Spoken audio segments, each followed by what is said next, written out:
Wilujeng Enjing, selamat pagi, saatnya Anda menyimak berita Bandung bersama saya Ilham Ardiansyah. Sejumlah berita aktual dan menarik akan kami sajikan untuk Anda dan berikut 3 berita utama pagi ini. Sejumlah tenaga kesehatan seberangi sungai menuju desa terpencil untuk vaksinasi COVID-19. Tahun 2021, 19 anggota Polri di Polda Jawa Barat dipecat, sebagian besar melakukan penyalahgunaan narkoba. Kami juga akan menyajikan kelas berita khusus kekerasan pada perempuan dan anak di Jawa Barat selama 2021.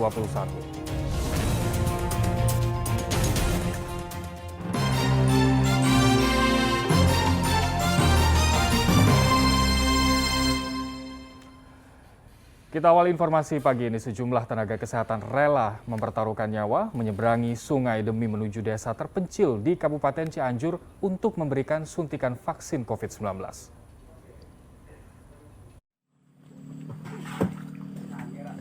Petugas gabungan dari TNI Polri, tenaga kesehatan, dan pemerintah Kecamatan Sindang Barang Kabupaten Cianjur rela mempertaruhkan nyawanya menyeberangi sungai deras dengan menggunakan perahu tongkang menuju desa terpencil.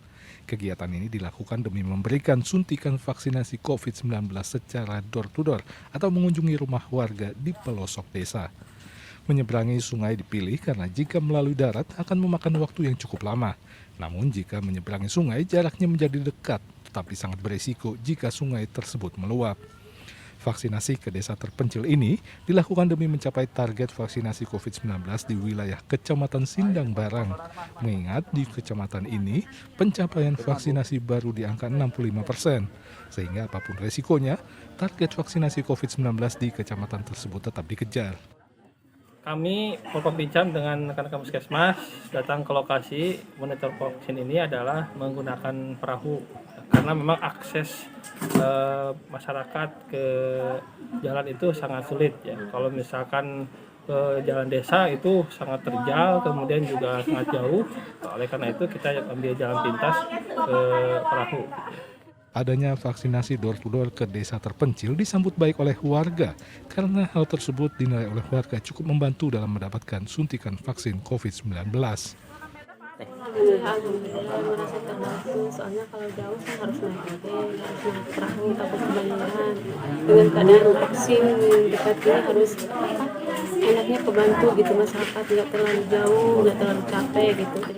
Camat berharap kepada Pemkab Cianjur agar memperhatikan akses jalan yang ada di desa di wilayah Cianjur Selatan. Rendra Gozali melaporkan dari Kabupaten Cianjur. Korupsi pengadaan sapi bunting tahun 2015 di Kabupaten Garut merugikan negara hingga 600 juta rupiah lebih.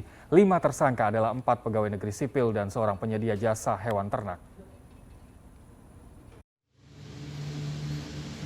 Kejaksaan Negeri Garut menetapkan 5 terdakwa dalam kasus korupsi pengadaan sapi bunting tahun 2015 lalu yang dilakukan oleh 4 PNS Dinas Peternakan Perikanan dan Kelautan Kabupaten Garut dan 1 orang dari pihak penyedia hewan ternak. Korupsi kelima terdakwa mengakibatkan kerugian negara sebesar 600 juta rupiah.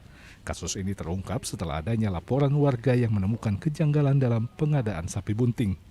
Tahun 2015 lalu, pemerintah pusat menggelontorkan dana sebesar 2,4 miliar rupiah kepada Disnakanla Kabupaten Cianjur untuk pengadaan sapi perah bunting beserta perlengkapan kandang, pakan hingga obat-obatan kebutuhan ternak. Dan kami sudah melakukan penahanan kepada kelima terdakwa. Kita masukkan ke rutan di Polres, kita titipkan di Polres. Kemudian dari nilai 2,4 miliar tersebut sebetulnya ada beberapa kegiatan atau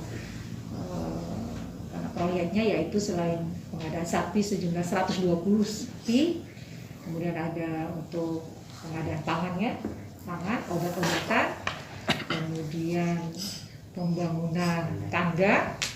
Akibat perbuatannya, kelima terdakwa terancam hukuman 4 hingga 15 tahun penjara. Eko Setiabudi melaporkan dari Kabupaten Garut. Ya, langgar kode etik dengan mengkonsumsi narkotika, mantan Kapolsek Astana Anyar, Kota Bandung telah diberhentikan dengan tidak hormat. Yuni Purwanti, mantan Kapolsek Astana Anyar, telah diberhentikan dengan tidak hormat. Keputusan ini diberikan setelah menjalani pemeriksaan intensif dan menjalani serangkaian sidang kode etik di Mapolda Jawa Barat. Sebelum vonis berkekuatan hukum tetap, Yuni sempat mengajukan banding ke Propam Mabes Polri, namun ditolak. Kompol Yuni Purwanti Kusumadewi yang juga menjabat Kapolsek Astana Anyar digerebek petugas Bid Propam Polda Jabar saat mengonsumsi sabu bersama 11 orang anggotanya Februari 2021 lalu. Namun karena yang bersangkutan pakar pamer itu bandingnya di Mabes Polri dan bandingnya sudah ditolak. Ya. Jadi yang bersangkutan sudah di PTDH. Artinya bahwa pimpinan komitmennya jelas bahwa terkait dengan anggota yang bermasalah narkoba masih kita PTDH. Selama tahun 2021, terdapat 19 anggota Polri yang bertugas di Polda Jawa Barat yang dipecat alias diberhentikan tidak dengan hormat dan sebagian besar melakukan penyalahgunaan narkoba, sedang sisanya desersi dan indisipliner. Muhammad Rizal melaporkan dari Kota Bandung.